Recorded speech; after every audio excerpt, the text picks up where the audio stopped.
Hello everyone, स्वागत है आप सभी का आइडियल पब्लिक स्कूल के यूट्यूब चैनल पर।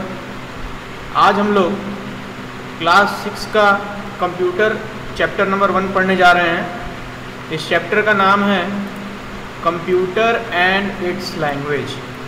ठीक है, तो आज हम लोग क्या पढ़ेंगे? कंप्यूटर के बारे में पढ़ेंगे और उसकी क्या भाषाएं हैं जो कंप्यूटर में यूज़ होती हैं, ये हम पढ़ेंगे। तो आइए थोड़ा सा हम इसका ब्रीफ इंट्रोडक्शन देते हैं कि कंप्यूटर है क्या। कंप्यूटर वो सारी चीज़ें हैं जो आप अपने डेली लाइफ में यूज़ करते हैं कैलकुलेशन के पर्पज़ पे। ठीक है, जैसे आप कोई भी चीज़ यूज़ करें, जैसे मोबाइल है, मोबाइल में अगर कुछ एडिशन कर पा रहे हैं, ठीक है, सब्ट्रैक्शन कर पा रहे हैं, डिवीज़न कर पा रहे हैं, मल्टीप्लिकेशन कर पा रहे हैं, मतलब वहाँ पे क्या हो रहा है, अर्थमेटिकल ऑपरेशन परफॉर्म कर ले रहे हैं, है ना। तो वैसा सारा कुछ सिस्टम जो है वो कंप्यूटर कहलाता है। हालांकि लॉजिकल इसमें बाद में आया है, लेकिन सबसे पहले कंप्यूटर को जो यूज़ किया गया था वो इसीलिए यूज़ किया गया था कि पहले हम उसमें अर्थमेटिकल फंक्शंस को परफॉर्म कर सकें, जैसे एडिशन, सब्ट्रैक्शन, ठीक है, ये सब सारे।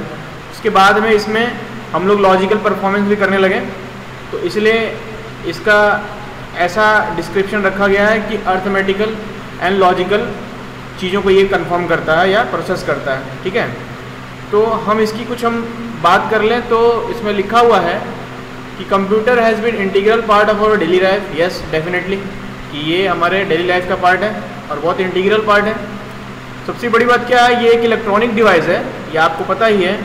और इसमें कैसे काम होता है, सबसे पहले ये एक्सेप्ट करता है डेटा। ठीक है, देखिए मैं अंडरलाइन करते चल रहा हूँ, अब इसको फोकस बनाए रखिएगा। Accept data, process it and give useful output. ठीक है, तो ये कैसे हो रहा है, जैसे एग्जाम्पल मैं आपको समझा दूं। जैसे आप हैं, आपका दिमाग भी एक तरीके से कंप्यूटर की तरह ही काम करता है। सीपीयू है, तो सीपीयू क्या है, सीपीयू जैसे हमारे कंप्यूटर का क्या होता है, ब्रेन होता है, वैसे हमारे पास भी ब्रेन है। तो हम क्या करते हैं, जैसे हमें कुछ खाना खाना है, ठीक है, तो हम अपने दिमाग में ये आइडिया देते हैं कि हमें खाना 5 मिनट बाद मिलेगा। ठीक है, तो हम जैसे ही अपने दिमाग को ये आइडिया दिए तो उसने क्या किया, आइडिया को एक्सेप्ट किया, मतलब डेटा को एक्सेप्ट किया, फिर उसने उस पर प्रोसेस किया और वो बात हमको समझ में आई कि हाँ 5 घंटे या 4 घंटे बाद हमें खाना मिलेगा। तो उसकी जो फीलिंग्स हैं कि हमें जो समझ में आ गया वो उसका आउटपुट है। ठीक है, मतलब क्या कहना चाह रहा हूँ मैं, जैसे मान लीजिए कि आपके पास कोई मशीन है, जैसे मान लीजिए जैसे गन्ने का रस निकलता है, आप सब लोग गन्ने का रस पिए होंगे, तो गन्ने का रस में कैसे निकलता है, उसके लिए एक मशीन होती है। ठीक है, वो मशीन कैसे काम करती है, आप एक एंड से उसको गन्ने देते हैं, ठीक है, तो गन्ना जो दे रहे हैं वो उसके लिए इनपुट है। ठीक है, तो कंप्यूटर की भाषा में वो डेटा इनपुट हो रहा है, फिर वो उसको क्या कर रहा है, प्रोसेस कर रहा है, मतलब उसको प्रोसेस कर रहा है, मतलब उसको पेर रहा है। हिंदी में क्या बोलते हैं उसको, देहाती भाषा में, रस को, गन्ने को पेरना। ठीक है, पेरना मतलब उसको लीच आउट करना। ठीक है, तो वो उसको क्या किया, उसका रस निकाला, तो जो रस निकाला, जो रस मिला हमको, वो उसका आउटपुट है। जो प्रोसेस था वो उसका डेटा परफॉर्मिंग है। ठीक है, वो प्रोसेस उसका हो रहा था, जो पेरने का परफॉर्मेंस था वो क्या था, उसका प्रोसेसिंग था। ठीक है, और जो आउटपुट मिल रहा है वो क्या है, उसका यूजफुल डेटा है। ठीक है, उसी तरीके से कंप्यूटर में होता है। कंप्यूटर में हम कुछ इनपुट देते हैं, उस डेटा को वो प्रोसेस करता है, वो हमको आउटपुट देता है। ठीक है, कंप्यूटर को बोले कि 2 और 2 कितना हो गया, तो कंप्यूटर ने क्या किया, 2 और 2 जो आपसे डेटा लिया वो आपने उसको इनपुट दिया, डेटा ने प्रोसेस किया, मतलब सीपीयू ने उसका प्रोसेस किया। ठीक है, प्रोसेस किया, प्रोसेस करके रिजल्ट हम लोग को स्क्रीन पे आया कि 2 और 2 4 होता है। तो ये जो आउटपुट आ रहा है ये उसका क्या है, प्रोसेस आउटपुट है। ठीक है, अब चलते हैं आगे। इसको डिज़ाइन क्यों किया गया, क्योंकि इसकी स्पीड अच्छी होती है, हमारे काम को कर पाते हैं, इनके पास स्टोरेज होती है, कैपेसिटी होती है, इनका कुछ कॉस्ट होता है। ठीक है, तो अब हम लोग ये पढ़ेंगे कि कंप्यूटर के कितने टाइप हैं। अब हम लोग जा रहे हैं पढ़ने टाइप्स ऑफ कंप्यूटर। ठीक है, तो पहला इसमें जो क्लासिफिकेशन है वो है माइक्रो कंप्यूटर के बेस पे। अब मैं आपको थोड़ा सा बता दूं माइक्रो कंप्यूटर है क्या। जैसे आप लोग स्कूल में जब पढ़ते होंगे तो स्कूल में आप लोग लैब में जाते हैं, आपके सामने कंप्यूटर आता है, वो कंप्यूटर किस पे रखा होता है, डेस्क पे रखा होता है, और आप लोग वहाँ खड़े होकर लैब में काम करते हैं। ठीक है, तो जो डेस्क पे रखा हुआ सिस्टम है उसको हम लोग क्या बोलते हैं, डेस्कटॉप कंप्यूटर, ठीक है। और ये डेस्कटॉप कंप्यूटर माइक्रो कंप्यूटर का ही पार्ट है, ठीक है। माइक्रो का मतलब होता है छोटा, ठीक है, और कंप्यूटर का मतलब तो हमको आपको बता ही दिए हैं। तो माइक्रो कंप्यूटर का मतलब हो गया ऐसा कंप्यूटर जिसमें माइक्रो प्रोसेसर लगा हुआ हो, ठीक है। सीपीयू के तौर पे क्या लगा हो, माइक्रो प्रोसेसर, ठीक है ना। माइक्रो प्रोसेसर का अगर आपको हार्डवेयर कंस्ट्रक्शन देखना है तो आप गूगल पे जाइए, वहाँ पे टाइप करिए माइक्रो प्रोसेसर, कोई भी एक नंबर डाल दीजिए। जैसे मैं आपको एक नंबर बता रहा हूँ 8085, तो 8085 माइक्रो प्रोसेसर आप चेक करेंगे तो आपको तुरंत स्क्रीन पे आ जाएगा, ठीक है। तो आपको एक पिक्चर आ जाएगा कि माइक्रो प्रोसेसर है क्या। अच्छा एक चीज़ और, ये जो 8085 है ये बहुत पुराने प्रोसेसर हैं, ठीक है। अभी मार्केट में अच्छे अच्छे प्रोसेसर आ गए। अब तो हम लोग 5 जनरेशन से ऊपर चल रहे हैं, i5 सिस्टम यूज़ कर रहे हैं, i10 यूज़ कर रहे हैं, i10 शायद यूज़ कर रहे हैं, लेकिन i5 तो यूज़ कर रहे हैं, हम खुद यूज़ करते हैं भाई से, ठीक है। तो आप इस तरीके से प्रोसेसर को गूगल पे सर्च कर सकते हैं, प्रोसेसर का अगर आपको हार्डवेयर कंपोनेंट देखना है तो, ठीक है। अब देखते हैं आगे, इसमें क्या है कि ये पर्सनल कंप्यूटर होते हैं, माइक्रो कंप्यूटर आता है पर्सनल कंप्यूटर, ठीक है। और ये इसमें क्या है कि ये सिंगल पर्सन यूज़ करते हैं इसको, मतलब single person at A time, मतलब ये मल्टी यूज़र के लिए नहीं है। एक बार में एक सिस्टम पे एक ही आदमी एक समय पर काम कर सकता है, ठीक है। इसी के लिए ये इसको डिज़ाइन ही किया गया है। और ये एक्सपेंसिव बहुत ज़्यादा नहीं होते हैं, लेकिन ठीक ठाक एक्सपेंसिव होते हैं, और इनकी स्टोरेज थोड़ी कम होती है। ऐसा नहीं कि हमारे पास अगर सिस्टम में 5 GB का क्षमता है तो हम उसमें 10 GB की फाइल रख लें, ऐसा नहीं होता, ठीक है। तो ये कम स्टोरेज के कंप्यूटर होते हैं। इसमें मैंने आपको बता ही दिया है डेस्कटॉप पहली कैटेगरी है, माइक्रो कंप्यूटर में पहली कैटेगरी है डेस्कटॉप की, ठीक है। देखिए डेस्कटॉप का आपका ये पिक्चर दिख रहा है आपको, मैं ऐसे सर्कुलेट भी कर दे रहा हूँ इसको। This is your desktop, okay. This is your monitor, ये आप देख रहे हैं ये मॉनिटर है। दिस इज़ योर CPU, आपको दिख रहा होगा ये CPU है। And this is your keyboard, ये आपको क्या है, कीबोर्ड है। और ये आपका माउस हो सकता है ना। तो इसमें यही है। अब चलते हैं आगे लैपटॉप में। लैपटॉप की स्क्रीन आपको दिख रही है, ठीक है। लैपटॉप डेस्कटॉप से कैसे अलग है, लैपटॉप डेस्कटॉप पे ऐसे अलग है कि लैपटॉप एक पोर्टेबल कंप्यूटर है। पोर्टेबल मतलब क्या, इसको उठा के कहीं भी लेके जा सकते हैं, जहाँ मन करेगा वहाँ यूज़ कर सकते हैं। लेकिन आप डेस्कटॉप पे ऐसे कर सकते हैं क्या, नहीं, क्योंकि वो क्या है, CPU उसका अलग है, माउस उसका अलग है, कीबोर्ड उसका अलग है, मॉनिटर उसका अलग है। आप कहीं पे भी लेके जाएंगे तो पूरी चीज़ को एक साथ लेके जाना पड़ेगा, तो वो बहुत ज़्यादा एफर्टफुल होगा। अब इसमें क्या है लैपटॉप में कुछ एफर्ट नहीं है, ऐसे उठाया लेके चल दिया, तो ये पोर्टेबल डिवाइस है, ठीक है। और सबसे बड़ी बात क्या, इसके अंदर जो स्क्रीन है वो एक साथ इंटीग्रेटेड है, देख रहे हैं, ये स्क्रीन इंटीग्रेटेड है, कीबोर्ड इंटीग्रेटेड है, माउस इंटीग्रेटेड है। देखिए माउस यहाँ पे ही होगा। अब ये माउस आपको दिख नहीं रहा है क्योंकि माउस है ही नहीं एक्चुअली, समझ रहे हैं, ये माउस है ही नहीं है। यहाँ पर क्या है, माउस का एक गार्ड होता है, माउस गार्ड पैड बोलते हैं उसको। वहाँ पर ऐसे ऐसे हाथ करते हैं हम लोग, और उसके हिसाब से वो सेंसर हाथ को सेंस करता है, और सेंस करने के बाद हमको कर्सर उसका पॉइंट आउट करता है, ठीक है। तो ये होता है, ये आपको स्क्रीनिंग इसमें मैंने दिखा दिया है। अब चलते हैं आगे। अब आइए बच्चों, चलते हैं आगे। सबसे पहले हमने डेस्कटॉप पढ़ा, उसके बाद लैपटॉप पढ़ा, अब पाम टॉप पढ़ेंगे, ठीक है। और मेक श्योर आपको ये पता होना चाहिए कि ये सारी कैटेगरी जो हम पढ़ रहे हैं ये माइक्रो कंप्यूटर की कैटेगरी है, तो इसको आप कंफ्यूज मत करिएगा अपने आप में कि हम कौन सी कैटेगरी पढ़ रहे हैं। ये सारी चीज़ हम माइक्रो कंप्यूटर की कैटेगरी में पढ़ रहे हैं, ठीक है। अब पाम टॉप क्यों नाम पड़ा, पाम टॉप इसलिए नाम पड़ा कि हम उसको पाम पे रख के भी यूज़ कर सकते हैं, ठीक है। जैसे इसमें क्या होता है, इसका डेफिनेशन सभी आप देख सकते हैं। These are hand held computer, ये हाथ से हेल्ड किए जा सकते हैं, जैसे आपके मोबाइल हो गए ना, ऐसे ही होते हैं। तो इसको आप ऐसे ले सकते हैं। ये देखिए पाम टॉप है, इसका स्क्रीन भी दिख रहा है आपको, मतलब ये क्या है, इसका फ़ोटो है, ठीक है। ये देखिए इसकी स्क्रीन है, मतलब मॉनिटर बोल सकते हैं। ये इसका कीबोर्ड है, और यहाँ पे इसका पॉइंटर होता है, माउस पॉइंटर। आप वहाँ से इसको आप माउस दे सकते हैं, ठीक है। इसकी फीचर्स सेम होगी जैसे ही कंप्यूटर की होती है, क्योंकि ये कंप्यूटर की कैटेगरी है। लेकिन इसमें हैंड हेल्ड सिस्टम है, मतलब इसको हाथ से आप उठा करके कहीं भी ऐसे छोटे, जैसे मोबाइल होता है ना, बिल्कुल वैसे ही है ये। एक तरीके से आप समझ लो कि वो मोबाइल ही है ना। आप उसको लेकर के कहीं भी जा सकते हो, कहीं भी वर्कआउट कर सकते हो। ठीक है, अब आगे चलते हैं। अब हम लोग माइक्रो कंप्यूटर की कैटेगरी को पूरा कर लिए हैं। अब आ रहा है नया category, this is mini computer. What is mini computer?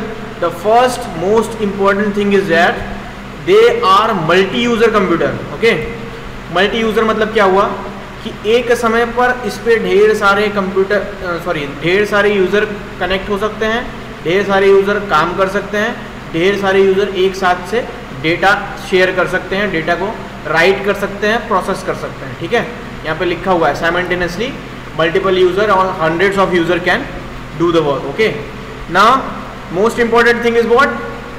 Most important, they are very fast then what? They are more faster than micro computer. ये माइक्रो कंप्यूटर से फास्टर होते हैं। ठीक है, लेकिन बहुत फास्टर का मतलब ये नहीं कि आप इसको सुपर कंप्यूटर से कंपेयर करने लगे। सुपर कंप्यूटर क्या होता है मैं आगे बताऊंगा। अभी फिलहाल ये जानिए कि ये माइक्रो कंप्यूटर से तेज़ी स्पीड से काम करता है और इसकी स्टोरेज भी माइक्रो कंप्यूटर से ज़्यादा बड़ी है। अब जाहिर सी बात है कि कोई एडवांस वर्जन आता है तो हमेशा वो एडवांस वर्जन ऐसा आना चाहिए कि पिछले वाली चीज़ों को वो केयर आउट कर सके, पिछले वाली चीज़ों का जो लिमिटेशन है उसको वो केयर आउट कर सके, तभी वो मार्केट में सक्सेसफुल रहेगा। तो इस कारण से जो नया सिस्टम आया है मिनी कंप्यूटर, उसका ये अच्छा बात है कि ये मल्टी यूज़र है। दूसरी इंपॉर्टेंट बात ये है कि ये ऑपरेटिंग स्पीड बहुत हाई है। तीसरी इंपॉर्टेंट ये है कि इसके पास स्टोरेज ज़्यादा है। ये सब किसके हिसाब से कंपेयर कर रहे हो? ये सब माइक्रो कंप्यूटर के हिसाब से कंपेयर कर रहे हो। ठीक है, इसको हमेशा याद रखना। इसके कुछ मैं एग्जांपल दे दूं। PDP-8, HP 2100, माइक्रोवैक्स 3100। ठीक है, ये इसके एग्जांपल्स हैं। इसके आप इसको नेट पे सर्च करिएगा, ये आपका वर्क है, ये आपको मेरी तरफ से टास्क है। आप इसको इंटरनेट पे सर्च करिएगा, what is PDP-8, what is HP 2100, what is MicroVAX 3100। आप जब इसको सर्च करेंगे, थोड़ा एनालिसिस करेंगे, आजकल तो सब कुछ है गूगल में, आप कुछ भी टाइप करेंगे आपको दिखेगा, तो आप उसको देखिएगा, पढ़िएगा, समझिएगा क्या हो रहा है, हमें मैसेज करके बताइएगा। ठीक है, ये क्या चीज़ें हैं, है ना, ये मैं बता दूं आपको। ये एग्जांपल है माइक्रो कंप्यूटर के, है ना। अब चलते हैं आगे। Main frame computer. Main frame computer क्या है? ये तगड़े कंप्यूटर होते हैं, वेरी पावरफुल। ठीक है, very powerful as compare to what? हमेशा याद रखिए, जो भी आगे पढ़ोगे वो पिछले वाले के हिसाब से कनेक्ट करना है ना। Very powerful as compare to both of the computer that we have read so far. Okay, जो कुछ भी हमने पढ़ा है, हमने कौन सी कैटेगरी पढ़ी है? हमने कि ये वेरी पावरफुल है। और इसमें बहुत इंपॉर्टेंट बात ये है कि इनकी साइज़ थोड़ी बड़ी होती है। देखिए इतनी बड़े बड़े साइज़ के होते हैं ये आप लोगों ने तो अभी तक नहीं देखा होगा। ठीक है, लेकिन आप जब किसी सब स्टेशन में जाएंगे, सब स्टेशन में शायद आपको नहीं समझ में आएगा, मैं आपको ऐसे बता दूं कि जैसे आप रेलवे में गए, कोई भी रेलवे डिपार्टमेंट जैसे जाते हैं ना ट्रेन की टिकट बुक कराने, ठीक है, तो रेलवे टिकट रिजर्वेशन जो होती है वो ऐसे ही कंप्यूटर के थ्रू हो जाती है आजकल, है ना। तो ये मेन फ्रेम कंप्यूटर ही होते हैं, है ना। इस बात को आप नोट डाउन कर लीजिएगा कि those machines which are use as railway ticket reservation, ठीक है, that machine are actually mainframe computer. Okay, अब हम लोग आगे चलते हैं। इनकी साइज़ बड़ी होती है तो पता ही चल गया, देख भी लिए। इनकी मेमोरी भी बड़ी होगी, बिल्कुल होगी, और इनका हाई स्पीड होगा, बिल्कुल हाई स्पीड होगा। ठीक है, कैसे हाई स्पीड होगा? हाई स्पीड ऐसे होगा कि इनके टास्क बड़े हैं और अगर ये जल्दी काम करके आपको आउटपुट नहीं देंगे तो आप इनको यूज़ करेंगे? नहीं करेंगे।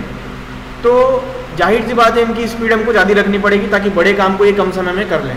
बड़े काम को कम समय में करना ही हाई स्पीड डिसाइड करता है। ठीक है, अब चलते हैं आगे। Tackle huge amount of data. इनके पास ढेर सारे डेटा को एक साथ टैकल करने की क्षमता होती है। टैकल मतलब प्रोसेस करने की। ठीक है, और इसमें और अच्छी बात क्या है कि जो पिछला कंप्यूटर था, पिछला कंप्यूटर क्या था? Mini computer. मिनी कंप्यूटर की तरह इसमें भी मल्टी यूज़र सिस्टम है। Simultaneously hundreds of user can work. Okay, हमेशा याद रखो कि इसमें भी हंड्रेड्स ऑफ यूज़र एक साथ काम कर सकते हैं। और these computer are use in network environment. इसको हमेशा याद रखना, ये नेटवर्क जोन की तरह कनेक्टेड होते हैं। एक नेटवर्क से दूसरे नेटवर्क से ये कनेक्टेड रहते हैं एक साथ, तभी इसमें ढेर सारे यूज़र एक साथ कनेक्ट होकर काम कर सकते हैं। जैसे अगर आप ऐसे समझ लो कि लेट से आप टिकट रिजर्वेशन में गए और आपके टिकट रिजर्वेशन में ढेर सारी जनता की भीड़ इकट्ठा हो गई है, तो किसी एक कंप्यूटर पे आप लोड तो दोगे नहीं, तो आपने क्या किया, ढेर सारे कंप्यूटर को कनेक्ट कर लिया एक नेटवर्क के through, and that computer is what, that computer is mainframe computer, and all the devices are connected together. सारी डिवाइसेस क्या हैं, एक साथ कनेक्टेड है, तो उतनी ज़्यादा जनता का लोड भी वो बियर कर सकती है। मान लीजिए हर सिस्टम पे हम 100 जनता की लाइन लगा दी है, ठीक है, तो 5 कंप्यूटर रखना पड़ेगा 500 जनता के लिए। तो ये इसका फ़ायदा है कि हम लोग एक ब्रीफ नेटवर्क प्रोवाइड करके इसको कनेक्ट कर सकते हैं, ठीक है। अब चलते हैं आगे।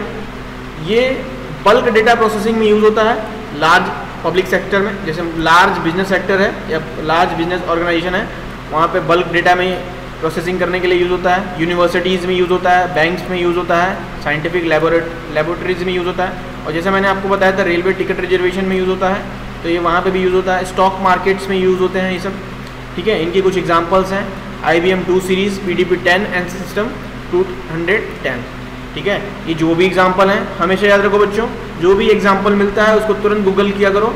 तो फिर से मेरा आपको यही सजेशन है कि ये जो भी 3 एग्जांपल मिले हैं इसको आपको गूगल करना है और इनके बारे में थोड़ा बहुत आपको पढ़ लेना है, ताकि आपके दिमाग में कुछ आइडिया आ जाए। देखो, पढ़ने से ज़्यादा आपको कुछ चीज़ें रिसर्च करने में आता है, ठीक है, तो वो आप सीख जाओगे और वो आपके जहन में घुस जाएगा। तो हम आपको पढ़ा तो रहे हैं, लेकिन जो हम आपको ये बोलें कि इसके बारे में थोड़ा सा रिसर्च कर लेना, तो उसको आप ज़रूर एक बार गूगल पे सर्च करना और उसके बारे में पढ़ना, ठीक है। चलते हैं आगे। अब आगे है सुपर कंप्यूटर। अब मैं थोड़ा रंग बदल लेता हूँ इसमें, इसका जो ब्लैक कलर काफ़ी समय से चल रहा है, इसको मैं रेड कर लिया, ठीक है। देखो, सुपर कंप्यूटर के बारे में मैं थोड़ा सा बता दूं आपको कि सुपर कंप्यूटर सबसे पावरफुल कंप्यूटर होते हैं। They are most powerful as compare to what, as compare to previous one. Previous one कौन कौन है, mini computer, micro computer and this is mainframe computer, ठीक है। तो ये 3 कंप्यूटर सिस्टम से काफ़ी तेज है। अगर मान लो कल को इससे बड़ा कोई कंप्यूटर आता है ना, तो वो इसके हिसाब से कंपेयर होगा। हमेशा याद रखना, जो भी हम आगे जनरेशन में बढ़ रहे हैं वो पीछे के हिसाब से कंपेयर होते हैं, ठीक है। अब देखो इसमें क्या है, multiple CPU to work on a problem using the concept of parallel processing. ये इसकी इंपॉर्टेंट बात है, ये इस कंसेप्ट को यूज करके चीज़ें परफॉर्म करता है।